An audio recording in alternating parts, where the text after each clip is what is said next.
утро всем, кто начинает свой день вместе с программой «Утро Якутии» на телеканалах «Якутия-24» и НВК «Саха». Это утро понедельника. Эту рабочую неделю с вами вместе начинаем мы.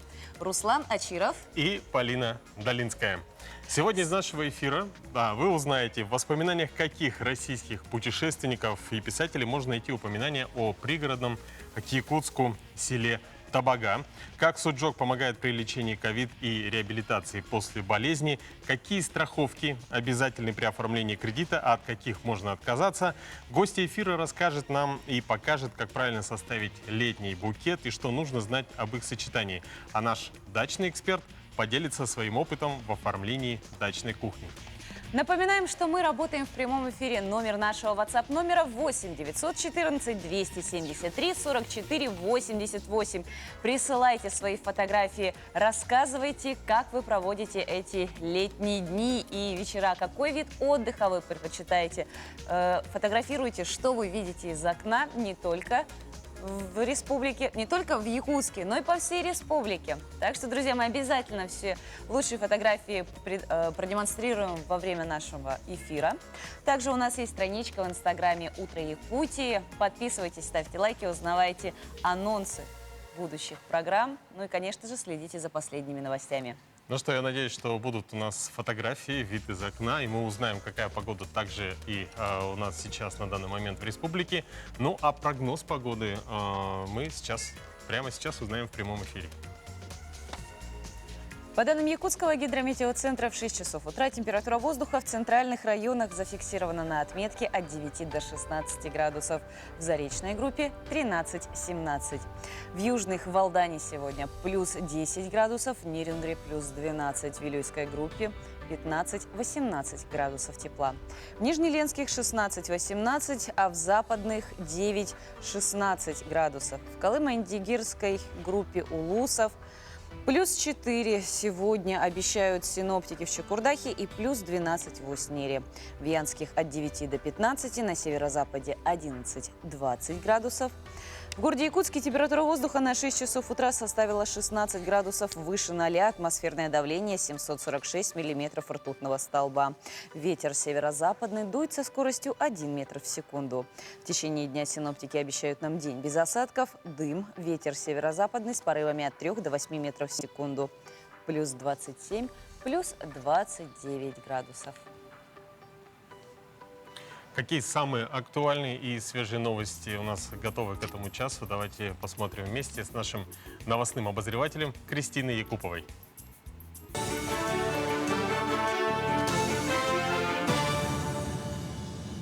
Доброе утро, Полина, Руслан, доброе утро, Якутия. Вашему вниманию короткий дайджест новостей на сегодня. Россия с 9 августа возобновляет авиасообщение с Бахрейном, Доминиканой и Молдавией. Такое решение было принято по итогам заседания, проведенного под председательством вице-премьера Татьяны Голиковой. Кроме того, было принято решение увеличить количество регулярных рейсов в Сирию, а также в Египет. До конца 2021 года в Якутии массовые госуслуги переведут в электронный формат. В правительстве региона утвердили пошаговый план по достижению цифровизации услуг. В общей сложности планируется перевести более 90 услуг на портал. Все они разделены на 3 очереди. Срок вывода первой очереди до августа, второй до сентября, третьей очереди до декабря. Внутренних дел определит места установки камер фиксации использования телефонов за рулем. Практику, которая применяется только в Москве, распространят на другие регионы России. С начала года сотрудники полиции выписали в столице по камерам почти 56 тысяч штрафов за данные правонарушения. Ежегодный фестиваль воздухоплавания «Золотое кольцо России» прошел в Переславле-Залесском. В небо поднялись 16 воздушных шаров. Продолжительность их полета составила 40-50 минут. В рамках фестиваля участники прошли обряд посвящения воздухоплавателей и после приземления получили специальный сертификат, подтверждающий этот статус. Мы обычно не спешим улетать, поднимаем одновременно по команде аэростаты, минут 5 стоим, позируем. куча людей ходит, смотрят, пассажиры, телевидение, драйв, всех заводит зрелище. И вот этим зрелищем мы готовы делиться со всеми. Зовем посмотреть, не только полетать, пофотографироваться. Приезжают сотни людей на каждый взлет. Редкий вид бабочки Аполлон, занесенный в Красную книгу России, обнаружили в горном районе республики. Насекомое заметил инспектор Государственного экологического надзора Сардана Кривошапкина во время полевых исследований. Аполлон – самая крупная дневная бабочка средней полосы с размахом крыльев до 10 сантиметров. Полина, Руслан, к этой минуте у меня вся информация. Кстати, Руслан, отгадай загадку. Что принадлежит только тебе, но чаще всего этим пользуются абсолютно другие люди?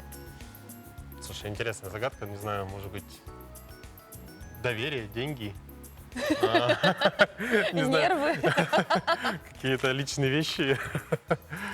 Слушай, а почему ты задаешь такую достаточно сложную загадку прямо с утра? Ну, дело в том, что на календаре у нас сегодня 26 июля, и это день загадывания загадок. Пока ты думаешь, пока у нас наша следующая рубрика идет, мы задаем вопрос нашим телезрителям. Что принадлежит только вам, но чаще всего этим пользуются другие люди? Отправляйте свои варианты, ответы к нам на номер WhatsApp 8 914 273 44 88. Да, и не забывайте про свой вид из окна. Ну, а далее у нас даты и события.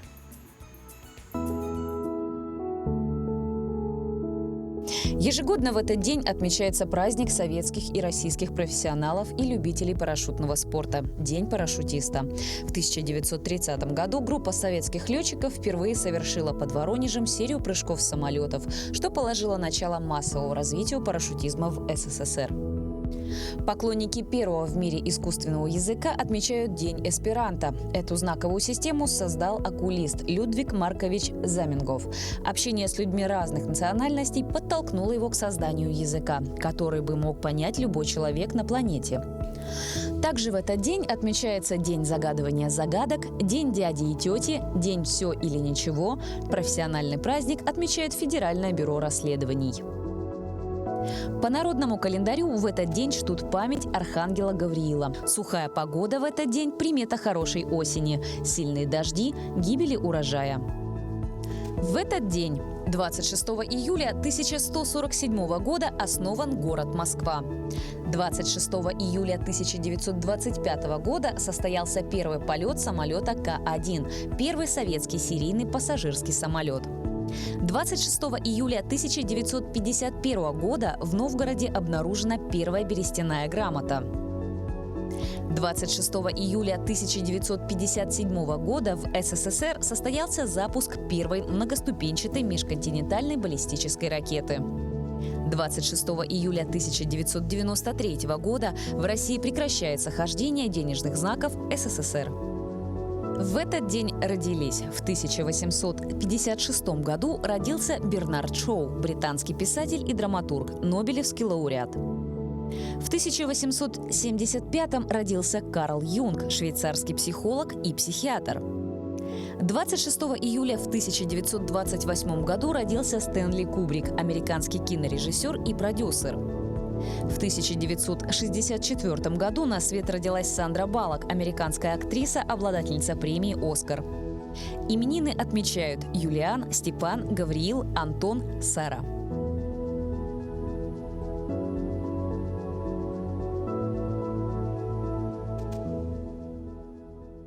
На наш WhatsApp номер поступают практически сразу, пошли правильные ответы. Абсолютно верно. Это загадка.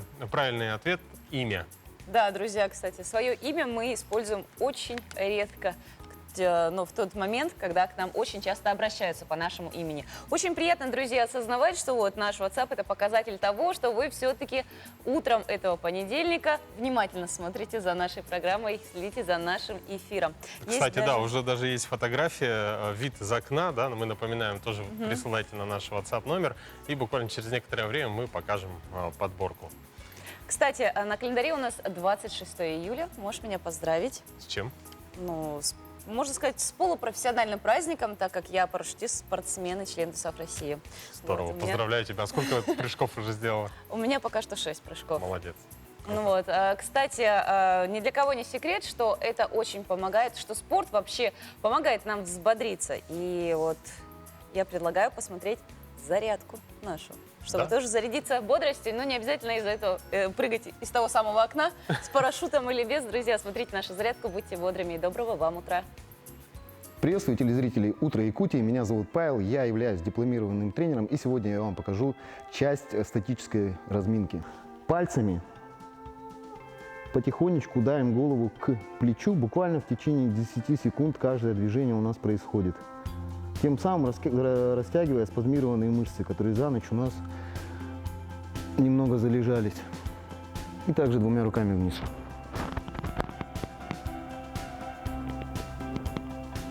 Бицепс предплечья.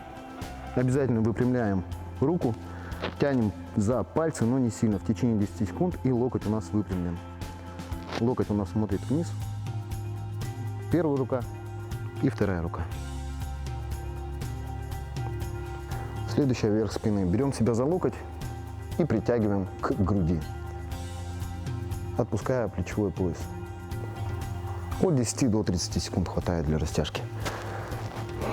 В зависимости от того, какой вы работой занимаетесь. Либо офисный, либо все-таки активный образ жизни у вас.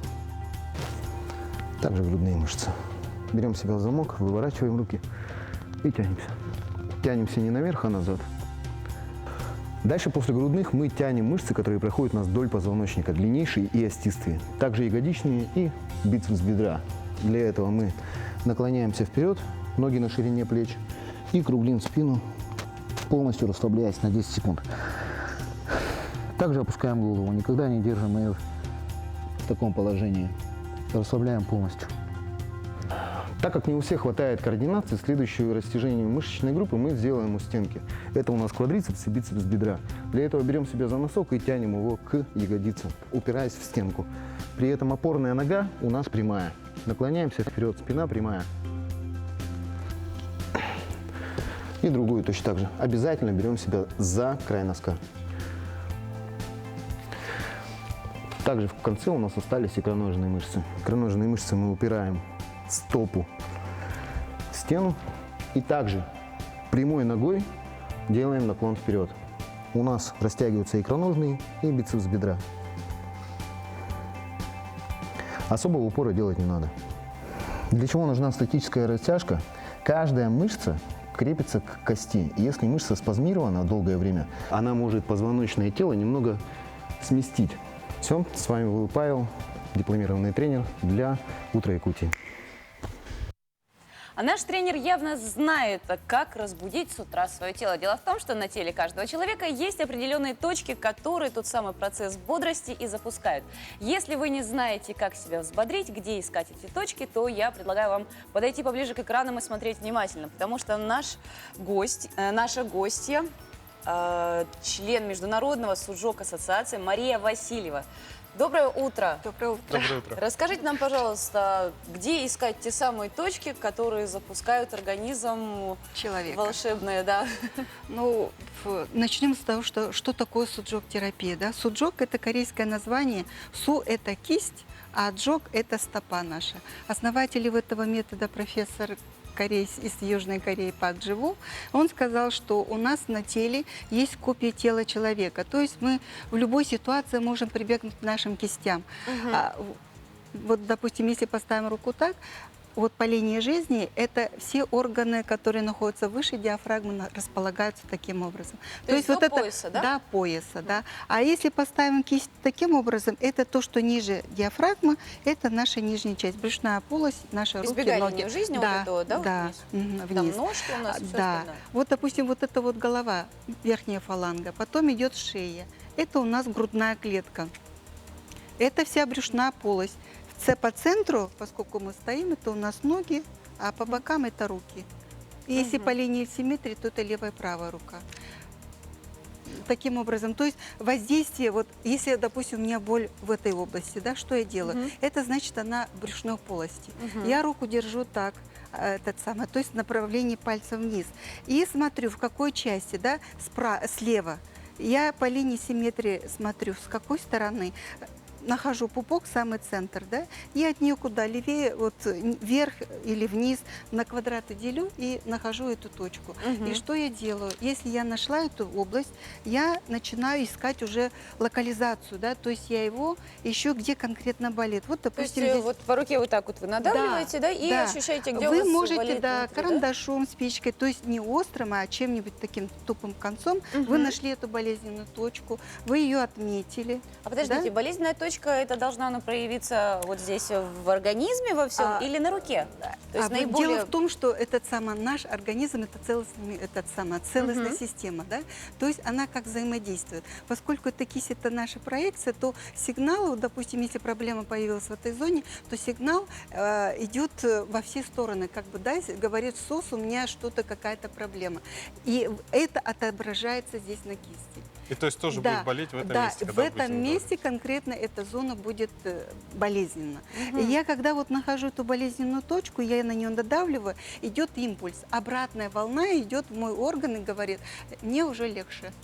А вот такой вопрос. То есть, нам все говорят, что самолечением не занимайтесь. Лучше обратиться к специалисту, который поможет вот найти те самые точки и как-то массировать. Или же просто сидишь рандомно вот так вот давишь и надеешься, что все пройдет. Но суджок-терапия, если, допустим, я обыватель, я простой, да, я в начальной стадии, я могу сама себе легкую, вот какой-то недуг помочь, да, но когда идет уже серьезные диагнозы, заболевания, то, конечно, нужно обратиться к специалисту.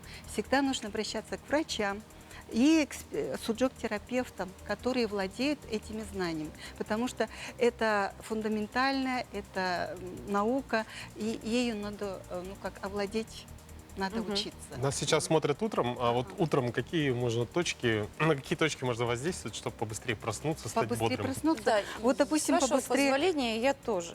Нет, себе точки, надавлю. допустим, чтобы быстро проснуться, я всем советую сделать спиральную гимнастику. Это что? Это движения. Очень простые. Я вот сейчас вам покажу. Да? Вот, допустим, вы утром проснулись, вам трудно пробудиться, да? Да, там Вы- с постели трудно Да. встать. Расслабились и стали, вот качаемся сначала, да? Как? Влево, вправо, Я знаю, что йоги Руками. начинают вот первые Лево. такие, да? вправо. Теперь руки вверх идем, по диагонали вверх, влево-вверх, вправо-вниз, лево-вверх, вправо-вниз. Мгм. Теперь снова влево-вниз, вправо-вверх, лево-вниз, вправо-вверх. И делаем бесконечность, как бы на уровне груди, вот такие скручивающие движения, да? Вот. Теперь можете с большой амплитудой раскачаться вот Ой, так блин, вот, да? что-то хрустнуло. На уровне диафрагмы. Теперь поднимаем руки вверх, лево, вправо, вверх, лево, вверх, вправо, вверх. Это все делается на счет 4. Потом опускаемся вниз, нагибаемся. И теперь понизу, да? Понизу, Я да. так низко не могу садиться. Ага. Теперь делаем, Вот видишь, тебе терапия в делаем помощь. большую волну теперь, да, как бы бесконечность, этот самый, вот. Ну, здесь вот этапов очень много. Ой, вы Если- знаете, тоже Ага. что-то заболелось. Да, вы знаете, здесь вот эта спиральная гимнастика хороша тем, что любой человек, независимо от того, он физическую подготовку имеет или нет, он может овладеть этой гимнастикой. И двигаясь, вы не только как бы тонизируете, вы исцеляете, потому что человек – это энергетическая субстанция. Мы находимся между небом и землей, и через нас протекает энергия, независимо от того, хотим мы этого или не хотим. Да? И когда мы ну, допустим, о чем-то подумали не так хорошо, да, или что-то с вечера съели не так, то спазмируются некоторые части нашего тела. А для того, чтобы их освободить, эти спазмы, блоки, нам нужно движение. Это естественно, правильно? Поэтому мы должны двигаться, а двигаться мы должны правильно. В человеке есть вертикаль, есть горизонталь, и есть как спиральные эти самые, которые объединяют вертикаль и горизонталь. И именно через спираль мы должны восстанавливать нашу энергетическую систему. И эти движения все основаны на этих спиралях. Здорово. А где можно ознакомиться поподробнее? Как вообще можно да, с Узнать техникой суджок? суджок. Да. Суджок вообще у нас в России с 1987 года Московская суджок академия. Это наш центр, да? Мы там обучаемся, всех желающих там обучают специалистов, те, которые уже давно этим занимаются, да? Есть это лечение не только акупунктура, которая воздействует через кисть стопу, и это движение. У нас сейчас как раз идет онлайн-обучение на платформе Суджок Global. Это международная ассоциация, которая объединяет больше 50 стран. И мы как бы, вот видите, да, эмблему? Это вот Тоже три как раз по начала. спирали Да, завернуто, да? это закон три начала называется. Здесь, то есть в природе существует 4 силы, фундаментальные силы, которые, именно работа которых результирует и дает нашу реальность. И благодаря этим силам мы есть. И вот если мы овладеем этими силами, да, то есть хотя бы понимать будем, как они функционируют, как они работают, тогда мы можем сами себе помочь. Это Все, спасибо вам большое. Ну и чтобы продолжить наш дальнейший эфир, то есть одно дело мы энергетически восстанавливаемся, было бы неплохо еще узнать, что же нам предсказывают звезды для того, чтобы эти рекомендации использовать в течение дня и всей недели.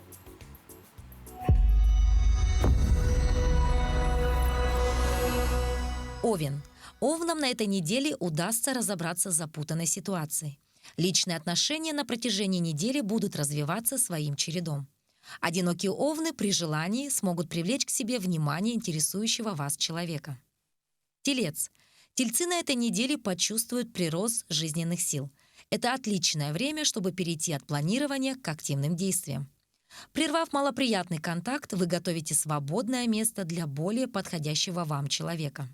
Близнецы. Уравновешенность близнецов на этой неделе будет достойна похвал, и нет таких дел, в которых бы вы не смогли разобраться в этот период. К концу недели рекомендуется слегка снизить финансовый аппетит. Рак. Неделя благоприятна, не грузит проблемами, но и интересных событий также пока не предвидится. Следует избегать недосказанности в личных беседах. Старайтесь мысленно проговаривать каждую фразу, прежде чем ее произнести. Лев. Астрологическая обстановка недели благоволит львам в переходе на новый этап в романтических отношениях, созданию делового партнерства и поиску нового способа улучшения своего благосостояния. Одиноким львам придется дать окончательный ответ на вопрос, есть ли будущее у одного из недавних знакомств. Дева. Проанализируйте, какие обстоятельства готовы работать на вас, а какие требуют коррекции. Не удивляйтесь, если в ходе переговоров противоположная сторона попытается перетянуть одеяло на себя. В личных делах гороскоп советует девам нацелиться на обновление отношений. Весы. Обстоятельства на этой неделе сложатся для весов самым замечательным образом. Закрепите успех и двигайтесь дальше. Ближе к выходным весы получат возможность расслабиться. Звезды советуют полностью или частично приостановить информационный поток. Скорпион. Проанализируйте цель, которую поставили перед собой. Если она слишком сложна или требует жертв, быть может, следует переключить внимание на что-то другое. Положительной тенденцией в личных делах для скорпионов станет укрепление взаимосвязи с кем-то из близких. Стрелец. События этой недели заставит стрельцов защищать завоеванный ранее успех. Не бойтесь показаться слегка наивным или немного забавным человеком. Искренность может стать мощным оружием для воплощения даже заоблачных целей. Козерог. Козероги будут наблюдать за трансформацией отношений с кем-то из близких. Не бойтесь усталости, взяв на себя сложный домашний проект или приступив к физическим тренировкам. Самочувствие еще больше окрепнет, если оградите себя от негативного новостного фона. Водолей. Водолеям на этой неделе не избежать обид и огорчений. Не пытайтесь развешивать на окружающих ярлыки. Избегайте радикальности во всем – в сфере общения, в области чувств, решая финансовые и бытовые вопросы. Рыбы. Рыбы на этой неделе прекрасно справятся с любыми делами и не обнаружат на своем пути препятствий. Не придирайтесь к родным, оставляйте им право высказывать свое мнение. Откройтесь для общения и нового знакомства.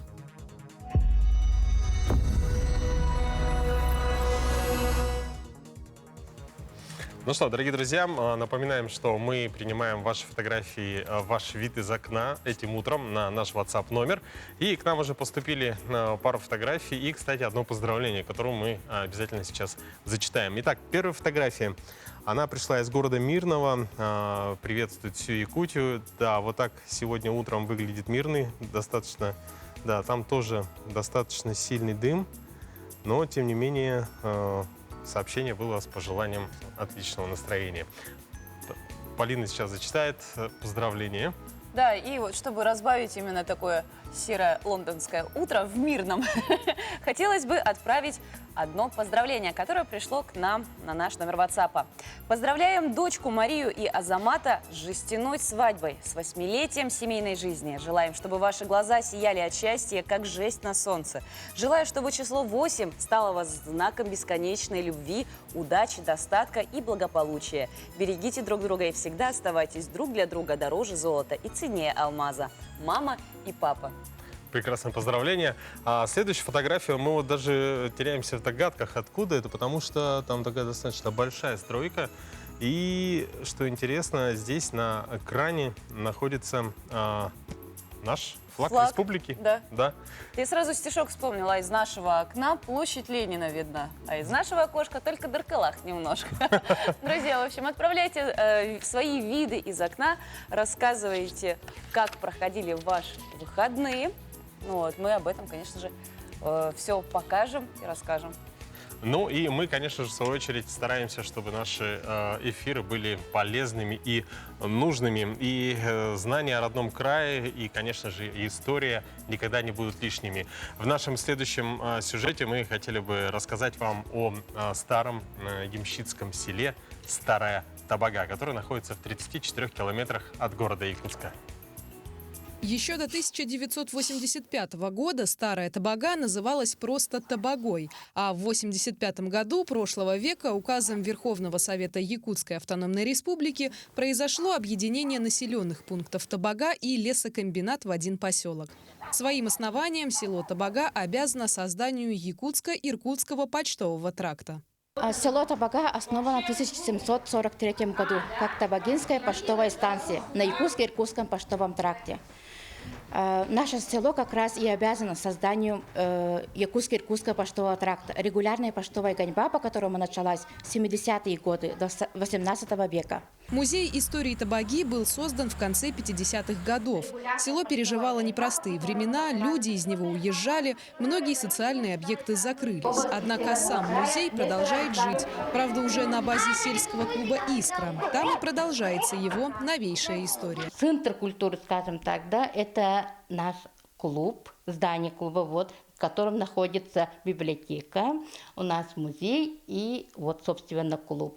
А других таких центров культурных, там, развлекательных в нашем селе нет. Дети на каникулы приезжают, мы это постоянно ходят в нашу библиотеку. Остается вот именно мало совсем наших стариков, которые знают вот эту богатую историю именно нашего села, развития не только нашего села, но и, наверное, истории развития вообще вот Якутии. Население в 700 человек бережно хранит историю родного села.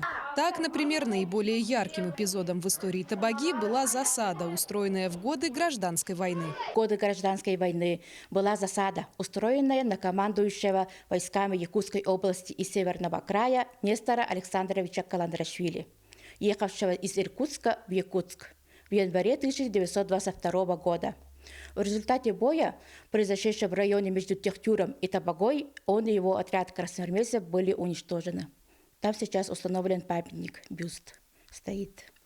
Сегодня в село Старая Табага ездят автобусы с экскурсиями, которые организовывает исторический парк «Россия. Моя история». Табага – это как раз уголок старины, где вот можно и в музее, и прямо на улицах села, да, показать, рассказать о событиях, которые происходили 100 и 200 лет назад. Есть очень много воспоминаний путешественников, проезжавших. Допустим, Гончаров, когда отсюда уезжал, правда, он был в таком веселом состоянии духа, в том числе из-за шампанского, но тем не менее он помнит, как его провожали на первой же станции, то есть в Табаге. Да? Люди, когда приезжали, тот же Короленко, он помнит, как он заезжал по этому тракту. Поэтому, если покопаться в воспоминаниях путешественников с 18-19 века, то там уже много будет исторических деталей. И сегодня аутентичное село Старая Табага олицетворяет прошлое, настоящее и будущее долины Туймада. Скоро село станет южными воротами столицы республики, как это было ранее, когда здесь проходил почтовый тракт. Сюда придет Ленский мост, въезд в который будет проходить именно через Табагу. Так что славная история села повторяется. Надежда Саханская, Павел Пахомов, Якутск. Действительно, очень интересно это все смотреть, во-первых, узнавать. Ну, а прямо сейчас, друзья, давайте узнаем последние актуальные новости, которые подготовила наш новостной обозреватель Кристина Якупова.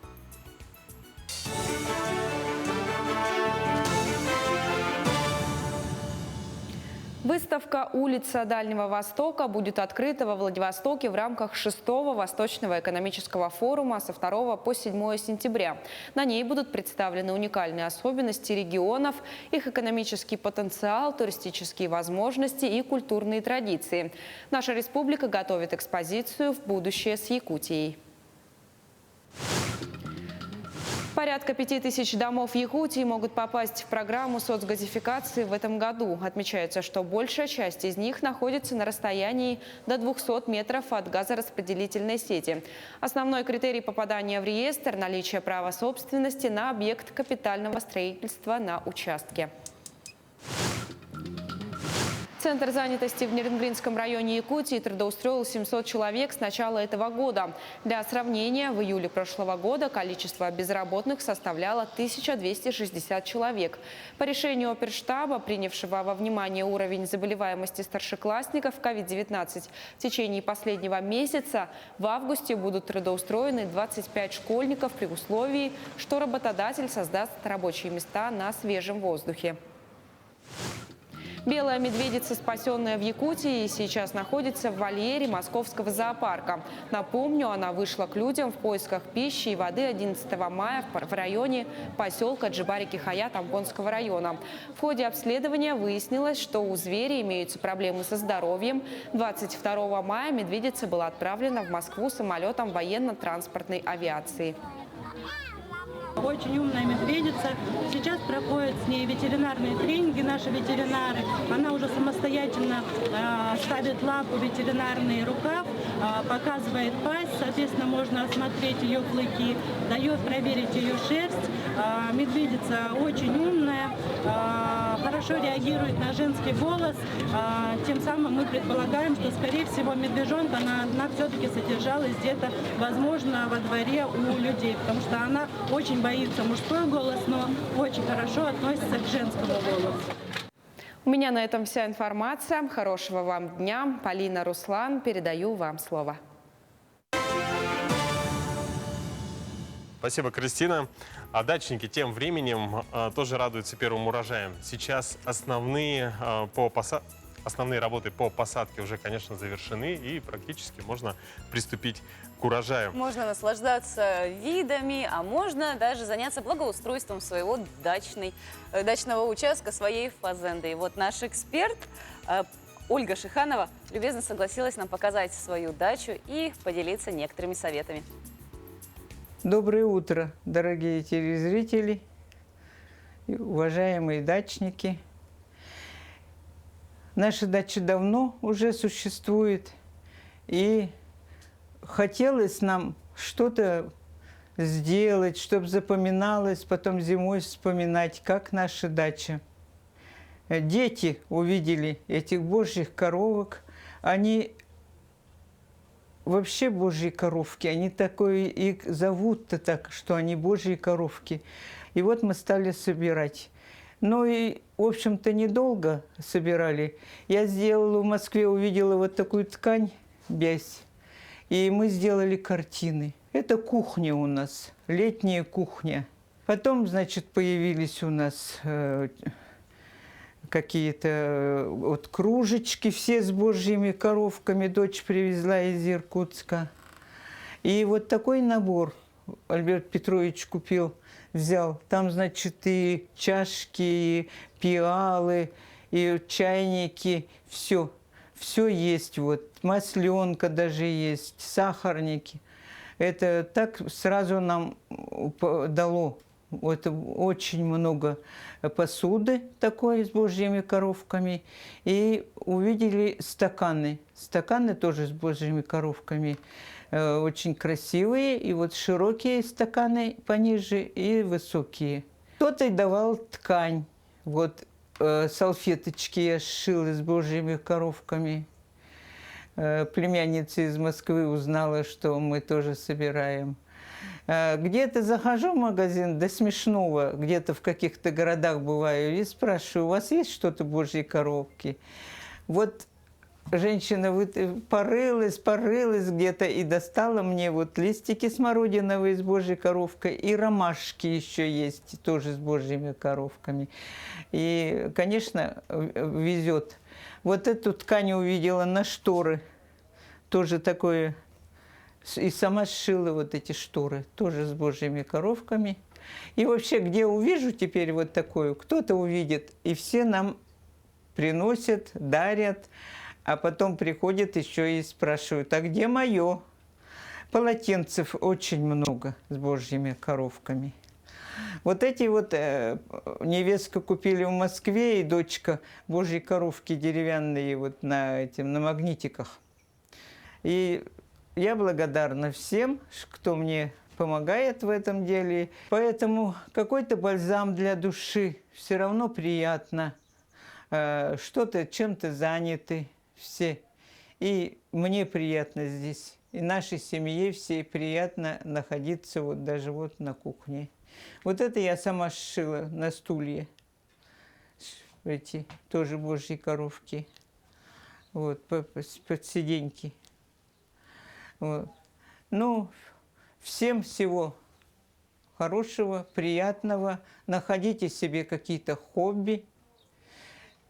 Занимайтесь, увлекайтесь чем-то, не только овощами и цветами, а чтобы было зайти, куда вот так вот было приятно. Всем всего доброго.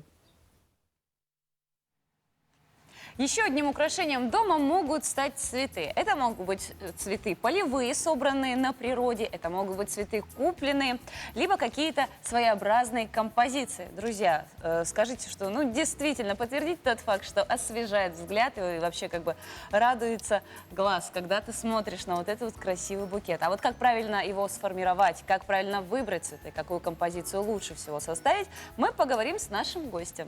Елена Гнездина, флорист, у нас в гостях. Давайте мы к ней подойдем поближе и прям вот к таким замечательным цветам.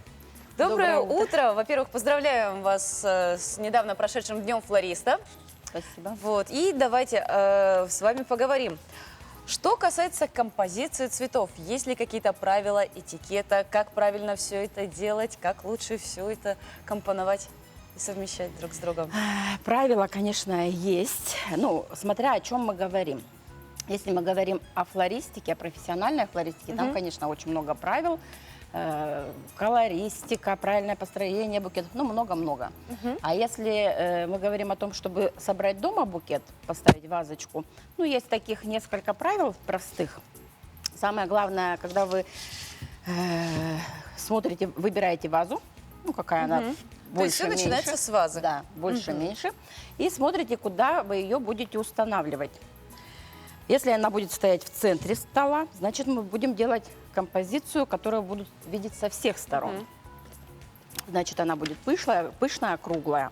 Если она будет стоять где-то у стены, то она должна быть, наверное, в одну сторону. Да, с одной стороны. Правильно, да? Как та самая елка, да? С одной стороны красивая, с другой более пусто. Такие елки сейчас тоже есть. Меньше игрушек. Да. Вот как правильно их компоновать? Есть ли такие цветы, которые друг с другом в композиции запрещается использовать по цвету, может быть, по фактуре, по форме? Цветы запрещаются, наверное, несовместимые, так же, как и цветы, некрасиво. Все цветы со всеми совмещаются. На вкус и цвет товарищей нет. Есть, конечно, во флористике, опять же, какие-то моменты колористики. Какой-то цвет дает другому цвету глубину, какой-то цвет на другой цвет влияет, и композиция становится от этого больше, меньше. Но это все нужно изучать. На самом деле это целая наука. А если построение композиции в вазе дома, ну, каждый человек – это творец. Поэтому самое главное – сделать красиво, чтобы она была видна со всех сторон. Ну вот вы подготовились, давайте вместе с вами что-нибудь утреннее такое соберем. Давайте. Что вот это за цветы? Вот это вот это кустовая роза, да? Это кустовая роза, да. А вот это гвоздички? Это эустома. А это что? Это как? Ну, это цветок летний, сезонный. Мы получаем его из Сочи, но у нас в Якутии тоже его выращивают. Я совсем недавно увидела в Инстаграме, женщина у нас есть, Дачники которая выращивает. себя могут на участке это делать. Да, поэтому я взяла некоторые цветы. Ну, розы у нас летом, кстати, тоже можно вырастить. Я их немножко выращиваю. Кстати, пару раз в центре города в прошлом году я видела, у нас кто-то вот высадил розочки. Да, очень можно, необычно, да, красиво. Да, я тоже возле своих магазинах. Так, вот мы взяли вот эустому. Эустома. Эустома. Да, есть вот тоже наши, как сказать, в каждом саду-огороде могут расти вот такие цветы. Это хризантемы? Это астра. Это астра. Обычная астра, да. Я думал, маленький подсолнух. Очень похож. Да, сначала мы выставляем крупные цветочки. Такую взяла гамму нюдовую. И самое главное, для того, чтобы стояли цветы долго, обязательно зачищать. Вот это все нужно зачищать. Чтобы Всю вода, зелень. получается, там не забродила. А вот есть такие советы, то есть многие знают, что когда дарите цветы, то желательно подрезать вот на угол именно так. Самое главное забыла. Да, вот. От волнения. Не волнуйтесь, а получается, все-таки нужно их подрезать? Обязательно. Это обязательное условие, которое многие не соблюдают. Почему? Потому что все говорят, мы знаем, но они подрежут. 15 минут цветочек полежал, происходит закупорка здесь, как бы венки, по которым течет пузырек воздуха, да, там? Да, все здесь. Который не дает проходить. А вот ставим сейчас воду, она не пьет. Во многих магазинах цветов сразу к букету дают вот тот самый пакетик волшебный, чтобы цветы дольше простояли. А в обычных условиях дома кто-то аспирин добавляет, сахар, соль. Ну, соль точно нет, сахар тоже нет. Ты не завтракала сегодня? Да, что можно в домашних условиях добавить? Из таких доступных? Ну, по-честному, это все мифы, которые ничем не подтверждены. Химическими наблюдениями они же закупорятся. Да, я их подрежу сейчас. Они не подтверждены. Поэтому чистая отстойная вода. Ну, можно аспирин положить. Аспирин это как бы убивает бактерии. Можно полтаблетки аспирина, опять же, смотреть. А водой, значит, все-таки нужно отстоять воду? Вода должна быть отстояна. Ну, хотя бы полчаса это минимум. То есть сразу из-под крана вот так вот в вазу лучше не наливать. А вот бутилированная вода, которая у нас продается, питьевая? Ну, она мертвая, честно сказать. Поэтому... Там нет минералов. Там нет ничего. Вот, друзья, запоминайте, это, оказывается, такие вещи, которые мы упускаем из вида. То есть ошибки какие еще чаще всего совершают? Менять воду нужно обязательно. Как часто? Летом чаще, летом через 2 дня.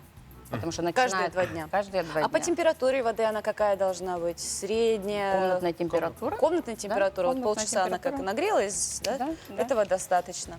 Да, есть еще такая легенда, я не знаю, кто ее внедрил, что нужно ложить лед. Вот категорически нельзя ложить лед. Как можно цветы и лед? И трубочку ставить рядом. Видимо, да. Так приходят некоторые покупатели. Вот кто-то им сказал, это вот прям запрещено. Скажите, вы как флорист, наверное, знаете топ-3 цветов, вот, которые вот популярны в Якутске?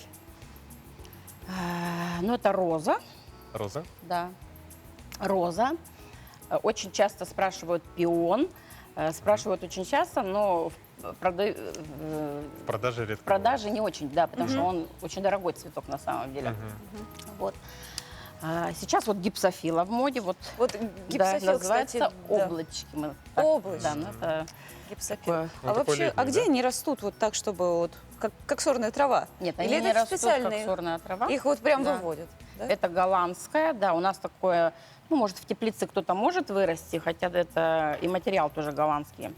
из Их чего тоже нужно выращивают. подрезать перед тем, как поставить в Да, воду? да, конечно. Ну, они вообще потом засохнут и будут как сухоцвет стоять. Очень долго. Вот еще такой вопрос. Сейчас летом какие у нас самые такие сезонные ходовые цветы? Альстромерия, эустома, вот как раз. Вот это вот. Да. розовенькая. Какая красивая. Подсолнух вот начался. Тоже очень красиво смотрятся цветы. Подсолнух именно такой для букетов. Да, декоративный. Ваза. Хорошо.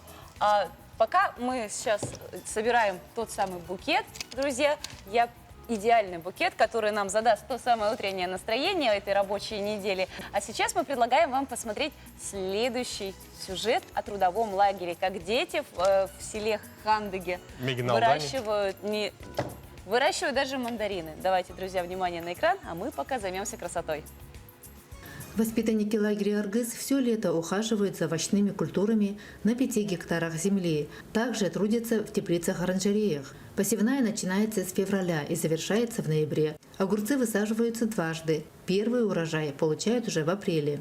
У нас 4 теплицы, 2 это летние, а 2 зимние. Мы здесь посадим огурцы, помидоры, перец. И на полях это капусту, морковь, свекла. И это осенью продаем хандугу, мигналтан. И здесь на питание детям. Каждое утро собираем 2 ведра огурцов и помидоров. Кроме ранних огурцов выращивают арбузы, дыни, землянику и даже мандарины, а также многочисленную рассаду цветов. Самый большой фронт работы, конечно, на полях в местности Мытах. Воспитанники лагеря убирают сорняки, окучивают капусту. Ежегодно здесь проводится конкурс «Сорняк-шоу». Ребята на время соревнуются, кто быстрее расправится с сорняками.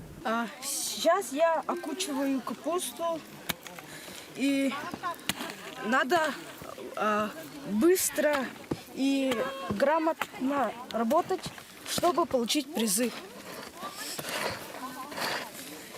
Мне довольно легко, потому что я энергичная и быстро все собираю, где-то в первых рядах стою. И потом мы обычно помогаем другим детям собирать сорняки на этом поле, дабы было легче. Мне в первый раз было очень тяжело участвовать, потому что было очень много сорняков и много людей, которые участвовали здесь. Поэтому я пришла практически последней. Сейчас все намного легче, да и детей больше как-то, чем в прошлый раз. А после ударного труда в школьной столовой ребят ждет вкусный и сытный обед. Тут и домашние пирожки, фрукты и, конечно, салаты из овощей из пришкольных теплиц. Объем урожая позволяет обеспечивать школьников круглогодичным витаминным питанием. Вот так интересно используя и проводят свои летние каникулы школьники села Мегин-Алтан. Работают, отдыхают, получают свою первую заработную плату. Трудовые каникулы продолжаются. Впереди 3-я и последняя смена. Мария Винокурова, Богдан Тиянич, Мегин-Алтан, Тампонский район. Друзья, мы вновь в эфире. Елена Гнездина, флорист. Напоминаю, что мы готовим идеальный летний букет, который практически Вот готов. он наш готов уже, кстати. Что касается подрезания, кстати, я хотела уточнить. Можно резать чем угодно. Тут есть нож, там положить на доску, просто порежать. Нет? Самый главный момент, что резать нужно или секатором, или ножом. И ни в коем случае не ножницами. Потому что ножницы... Почему? Защемляют стебель, пережимают, и цветок не пьет. То есть, друзья, тоже берите на вооружение. Если у вас нет секатора, то используйте обязательно нож. Вот, друзья, ваши пожелания нашим телезрителям с добрым утром. Вот вы, во-первых, как бы задали уже настроение такое красивое нам летнее, подарили красивый букет. Вот, несколько слов вот, тем, кто проснулся и начинает вместе с нами день. Доброе утро. Любите все прекрасное вокруг себя. Мужчины, дарите своим женщинам цветы. Они этого заслуживают. Замечательные, прекрасные слова, друзья. Но время нашего эфира подходит к концу. Друзья, пускай ваше настроение будет таким же прекрасным, как эти самые цветы. Я надеюсь, мы задали вам тот самый правильный настрой на эту рабочую неделю. Ну и, конечно же, хотим завершить красивым видео, да, в котором очень легко и грациозно красивейшая лошадь бежит по полю. Ну, а перед тем, как с вами попрощаться, мы бы хотели напомнить, что наш WhatsApp номер 8 914 273 44 88 работает постоянно. Вы можете отправлять свои сообщения. Также работает наш Инстаграм. Кстати, сегодня, я думаю, обязательно да, этот мы обязательно прекрасный опубликуем букет. вот этот букет. Так Вот, что смотрите, друзья, подписывайтесь, ставьте лайки, оценивайте красоту нашей гости, ее букета. Друзья, и хорошего вам настроения в это понедельничное утро. До завтра.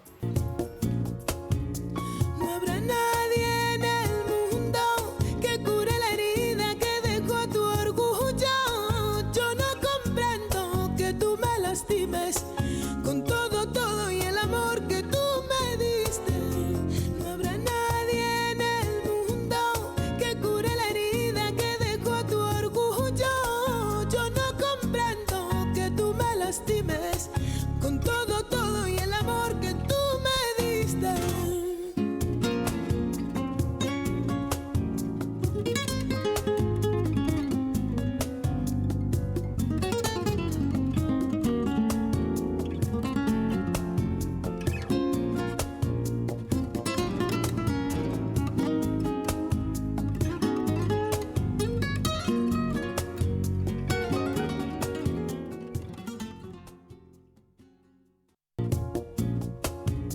No habrá nadie en el mundo que cure la herida que dejó tu orgullo.